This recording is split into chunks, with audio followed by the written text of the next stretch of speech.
Primera Plana. Carlos Herranz. Bienvenidos en Primera Plana, un programa de Radio Francia Internacional y de France 24. Verán, esta semana mezclamos la situación sanitaria con la geopolítica para hablar de un tema muy interesante, el juego diplomático de las vacunas. Para ello me acompañan en este estudio François Bouillon, editor del medio internacional en el medio Mediapart. Bienvenido, François. Buenos días. David Gormezano, periodista, compañero de France 24, especialista en Latinoamérica. Bienvenido, David.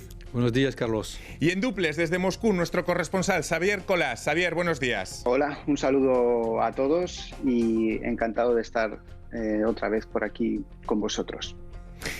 La diplomacia y la geopolítica de las vacunas hoy en Primera Plana.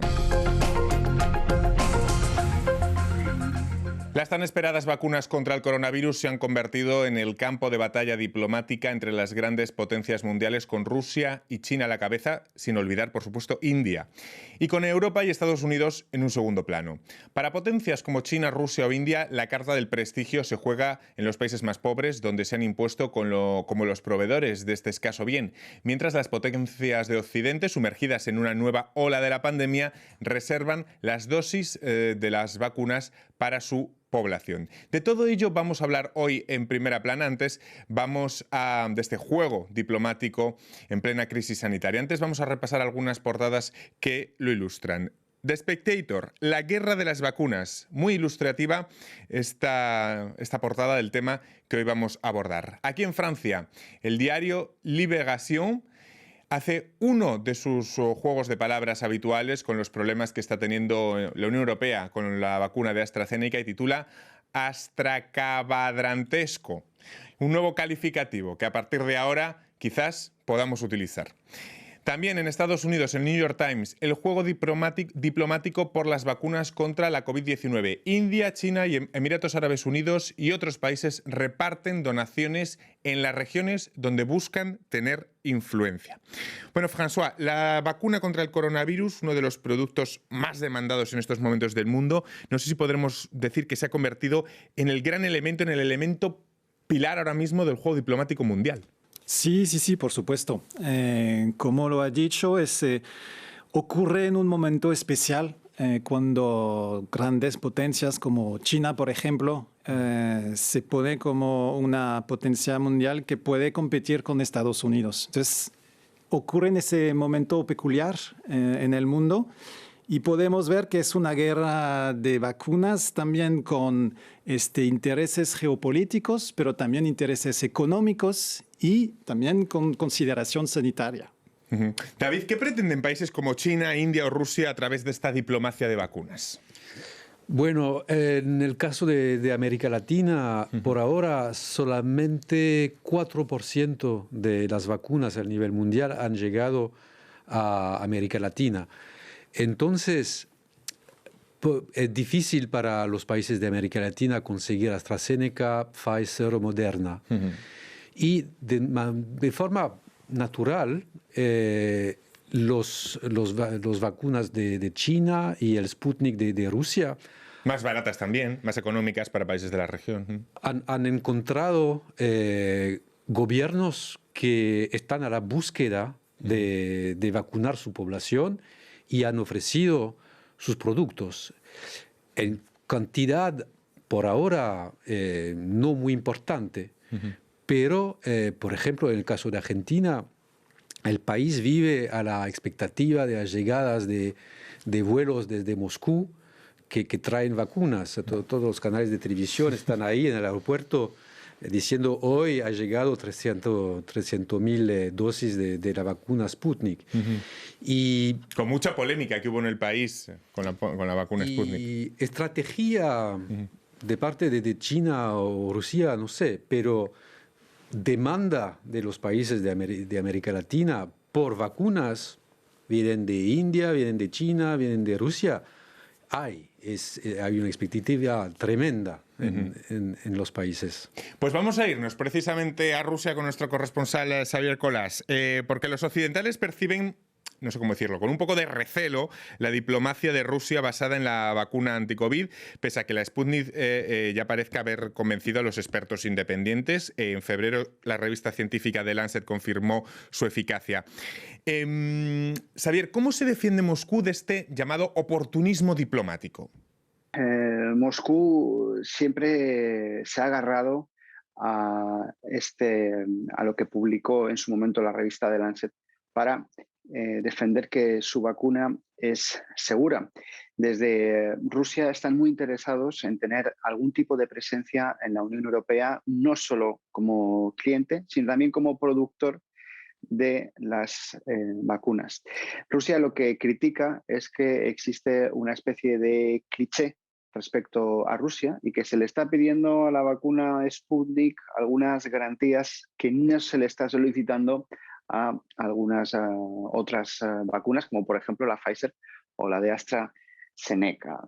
Moscú en lo que insiste es que no se trata de un criterio científico lo que está frenando la llegada de la vacuna Sputnik a la Unión Europea, sino de razones políticas, y por eso pide que la salud y la seguridad y el bienestar de los europeos pese más que otro tipo de enfrentamientos, clichés o rencores respecto a Rusia en el pasado. Así que podemos decir que ahora Moscú abandera el punto de vista científico en contra de la pelea geopolítica.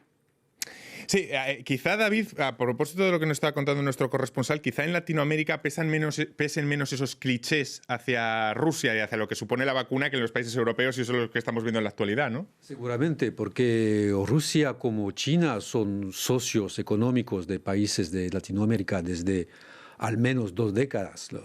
China es un comprador de materia prima muy importante para los países de América Latina desde hace décadas.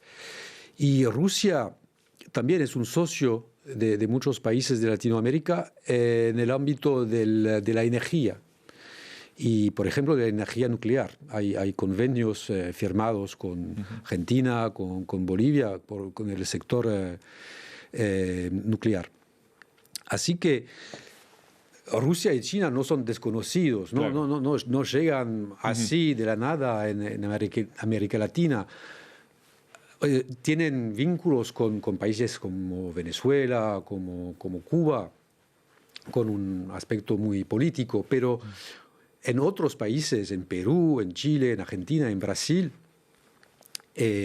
China y Rusia están en el paisaje desde muchos años. Los países que disponen de los medios utilizan las vacunas para ganarse el favor de sus aliados o para descongelar sus relaciones. Yéndonos a Asia, India las envió a Nepal, un país en el que China tiene cada vez más influencia. Sri Lanka, que está en medio de negociaciones diplomáticas con Nueva Delhi y Pekín, por el momento recibe dosis de ambos. Pero India y China, que están fabricando vacunas para el resto del mundo, tienen grandes poblaciones que necesitan inocular. Pregunto, François, ¿no tiene grandes riesgos esta estrategia de usar la vacuna como elemento de influencia sin tener vacunado a tu propia población? Sí, bueno, tiene ese problema de que China, por ejemplo, exporta mucho ahora, pero va a tener un problema con su propia población para vacunar, bueno, para tener vacunas para vacunarlos. Entonces, sí, es un juego un poco complicado y lo tiene que tomar en cuenta, yo creo. Pero bueno, para China es algo muy interesante porque China, yo creo que la diferencia con Rusia no tiene capacidad así, de producción de sus vacunas. Su estrategia es intentar encontrar países donde se pueden producir el Sputnik. China tiene capacidad. Entonces, hay como intereses económicos y es ante todo para hablar de esta guerra de las vacunas, es un mercado.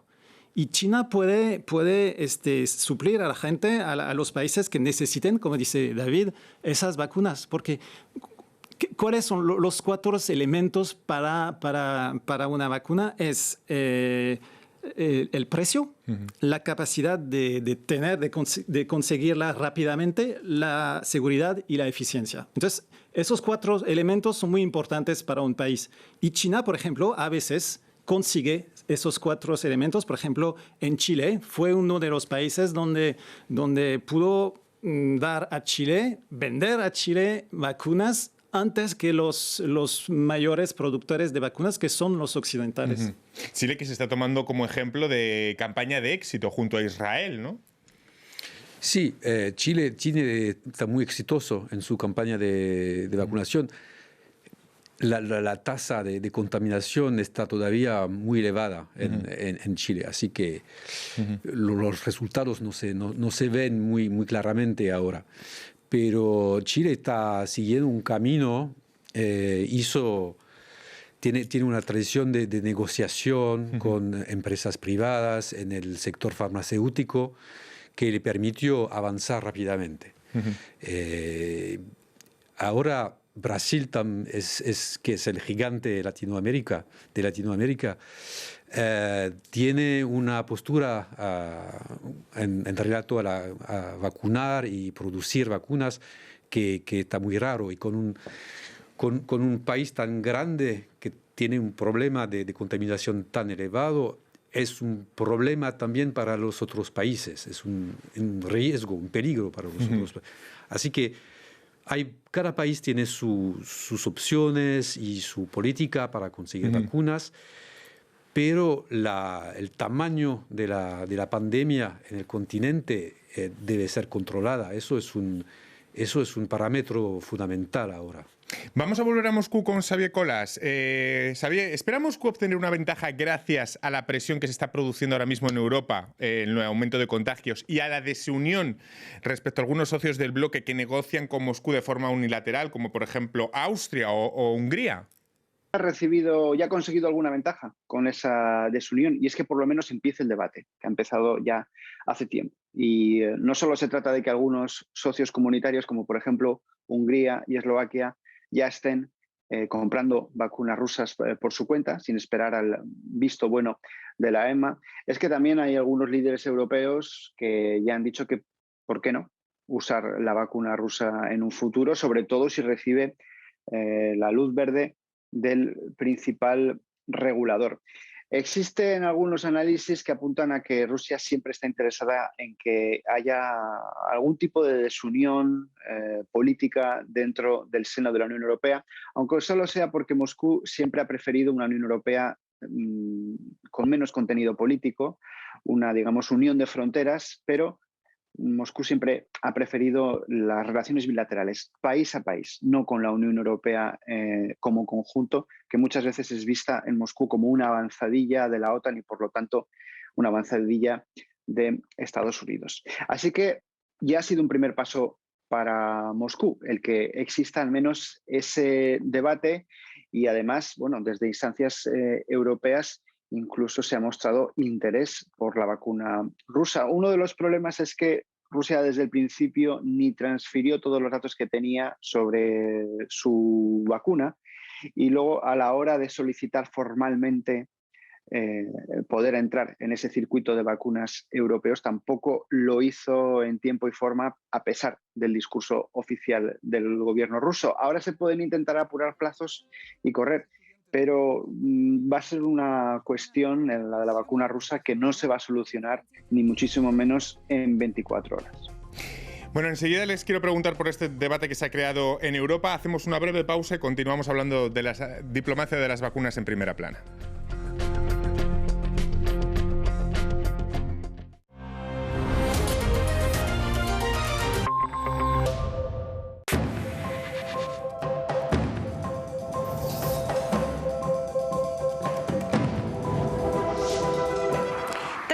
Después de su creación, el Mercosur pasa por horas bajas debido a la posición isolacionista del presidente Jair Bolsonaro. Este acuerdo ya tuvo efectos positivos en Brasil, permitió la libre circulación de personas y aumentó la estabilidad, disipando la histórica desconfianza entre Brasil y Argentina. Sin embargo, ahora tanto el Mercosur como los BRICS pasan por un momento de hibernación, según dicen fuentes diplomáticas, debido precisamente frente a la postura política de Bolsonaro y a las diferencias ideológicas que él mantiene con el actual gobierno de Argentina. Además, una parte importante de ese acuerdo, que es el acuerdo entre la Unión Europea y el Mercosur, también está bloqueado debido a la política medioambiental de Brasil y al aumento de los índices de deforestación. Hay que recordar que el Mercosur reúne a más de 295 millones de personas, es la quinta economía del mundo y el año pasado, en plena pandemia, realizó unas exportaciones por el valor de 250.000 millones de dólares. Su futuro es incierto porque Bolsonaro es imprevisible.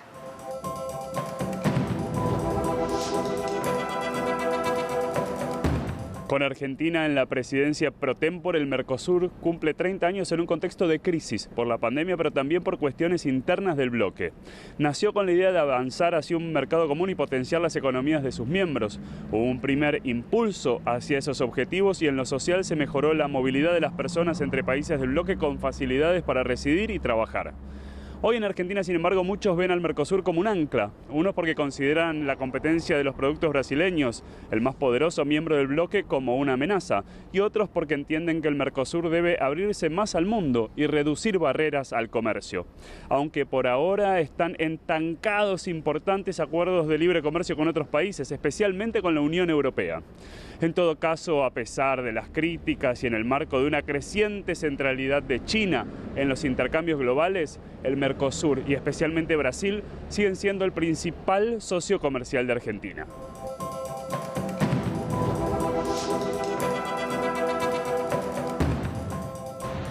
A 30 años del Tratado de Asunción que dio inicio al Mercosur, el bloque regional es visto por distintos sectores paraguayos con más sombras que luces. Uno de esos sectores es el de los empresarios, que históricamente tuvo obstáculos para vender sus productos en Argentina o Brasil. A pesar de los acuerdos arancelarios, las asimétricas economías de cada país se siguen imponiendo. Hoy el gobierno de Paraguay se suma al reclamo de Uruguay y Brasil de una mayor flexibilización que permita a cada país realizar de forma independiente acuerdos bilaterales. Esta idea, sin embargo, es vista con mucha cautela en Paraguay, donde el 64% de las exportaciones en 2020 fueron al Mercosur. En el ámbito político, la sanción impuesta al país por el bloque en 2012 tras la destitución de Fernando Lugo aún causa mucha irritación en aquellos sectores que impulsaron el juicio político visto en su momento por el Mercosur como un golpe parlamentario.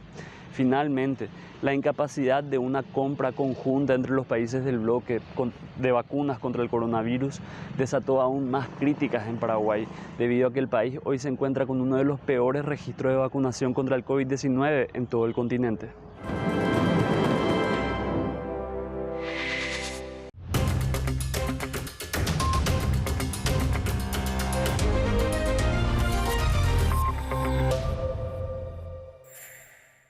Seguimos en Primera Plana esta semana hablando del juego diplomático con las vacunas en plena pandemia. Lo hacemos con François Bouillon, editor internacional de Mediapart, David Gormezano, periodista de France 24 y desde Moscú nuestro corresponsal Xavier Colas. Nos estaba contando Xavier cómo Rusia intenta aprovechar este momento de debate en la Unión Europea respecto a la conveniencia de la vacuna Sputnik. Nos apuntaba antes David, pues cómo a lo mejor desde Latinoamérica hay menos clichés asociados a esa vacuna que a lo mejor también han contaminado un poco el debate aquí en Europa. Les pregunto, ¿qué les parece esta posición una vez más de desunión de la Unión Europea respecto a la línea a adoptar respecto a la vacuna rusa, con algunos países, por cierto, negociando por su cuenta? François. Bueno, primero lo que voy a decir es que el éxito de los chinos o de los rusos se nutre de las fallas de los países occidentales y sobre todo del egoísmo de los países más ricos. En febrero, el director general de la Organización Mundial de la Salud dijo que 60% de las vacunas los países más ricos del mundo, que representan 16% de la población, habían comprado 60% de las vacunas. Entonces, hay un nacionalismo de las vacunas, primero de parte de los países occidentales, y eso llega a lo que vemos ahora de la capacidad y la posibilidad de los chinos y de los rusos a ofrecer vacunas a países menos ricos. Entonces, es el primer punto. Segundo punto es lo que ilustra muy bien es la desunión de la Unión Europea, pero es un problema vigente desde hace mucho tiempo. y además en un sector, la salud, que no es un problema europeo, es un problema nacional. Entonces hay que construir, y lo vimos el jueves con el Consejo Europeo, los europeos tienen que construir esa estrategia ahora.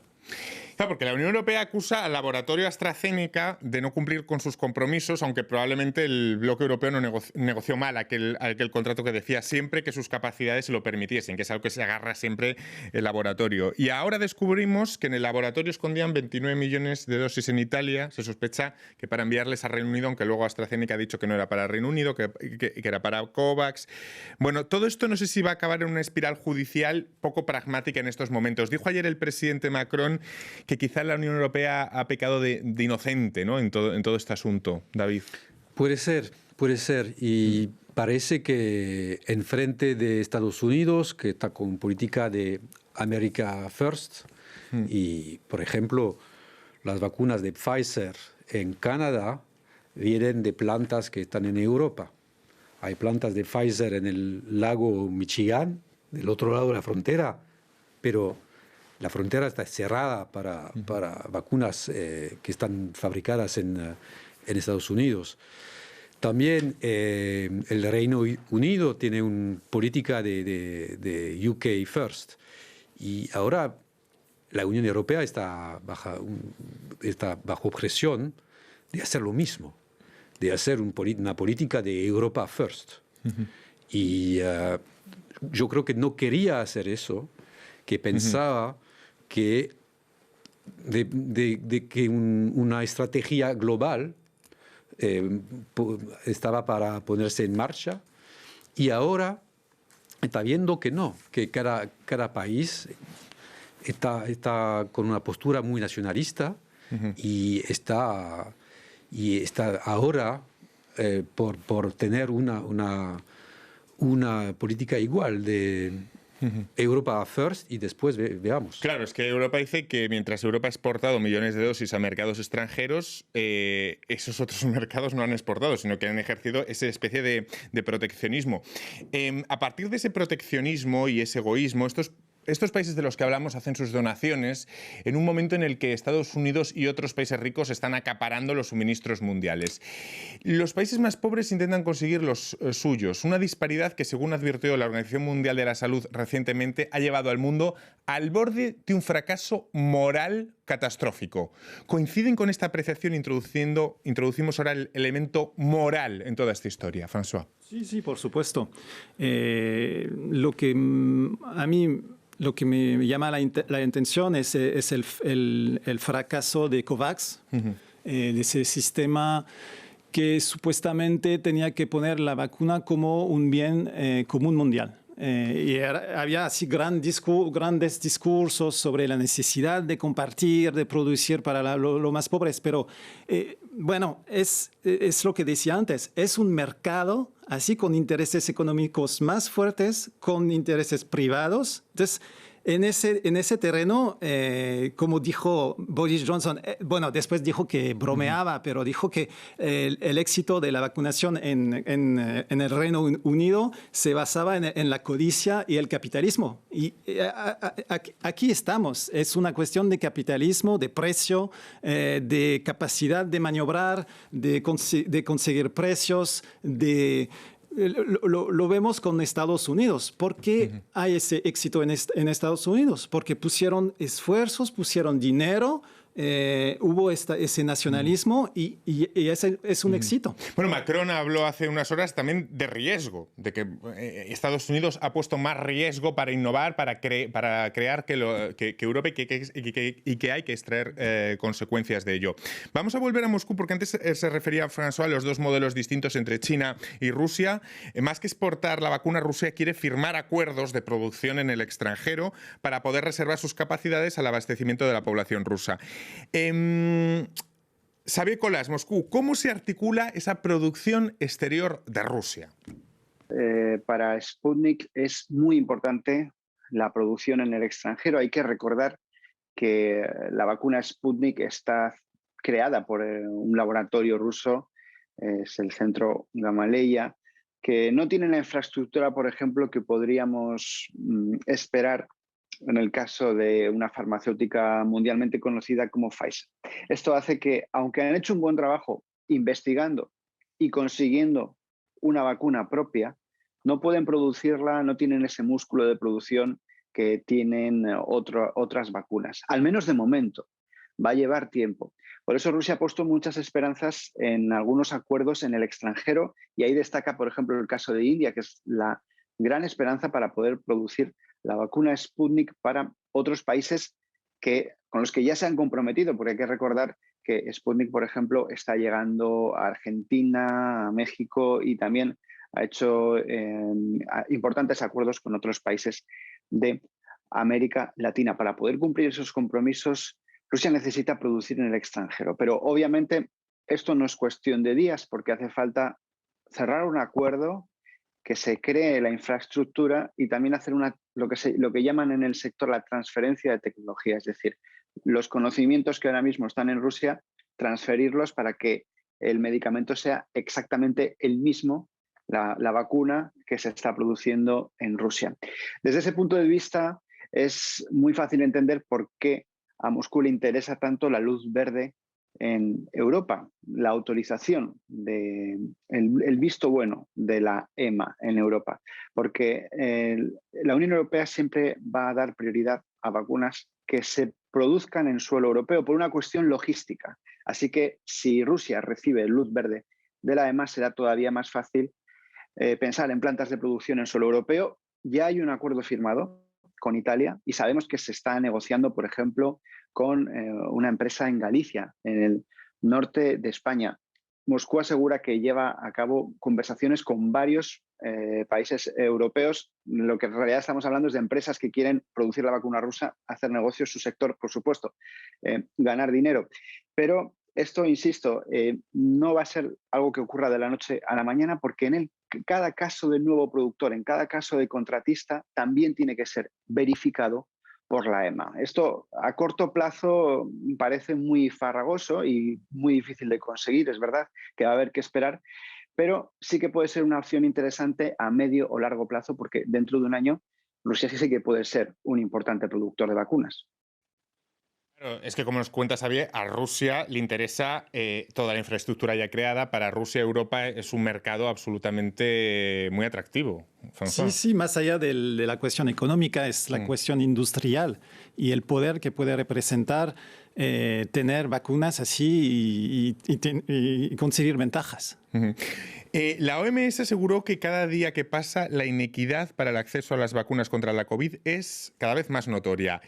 David, esta desigualdad de acceso quizá es la base de todo este juego diplomático que estamos viendo. Es decir, todo este juego de influencia se crea porque hay una desigualdad, ¿no? Como indica la OMS, y que cada vez además aumenta.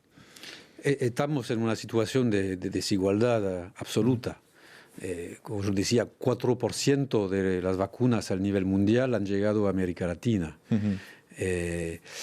América Latina no va a tener perspectivas de vacunación hasta de tener una gran parte de su población vacunada antes del final del año. Es que, claro, la OMS habla de un panorama desigual mundial, pero es que además en particular Latinoamérica es ya de por sí una región con grandes desigualdades entre los países. Es que se va a ver, mientras Chile llegue muy pronto a esa inmunización colectiva, otros países estarán empezando. Creo que vamos a tener sorpresas también. Lo que está pasando en Cuba es muy interesante. Sí. Quizás en algunos meses vamos a ver a Cuba con sus propias sus vacunas producidas y fabricadas en Cuba, con la capacidad de vacunar su población y de exportar a los países que ellos eligen. Es el plan del gobierno cubano. Dicen que antes del final del año van a poder exportar 100 millones de dosis de vacunas y que lo van a hacer con una política de distribución para combatir la inigualdad de acceso a las vacunas. Veremos si lo consiguen, pero ese puede ser una gran sorpresa. en términos de geopolítica. Por supuesto que lo sería. Pues ya ven, toda la geopolítica, que me quedo ya sin tiempo para más, toda la geopolítica que hay detrás de todo este juego de vacunas en plena pandemia, por cierto.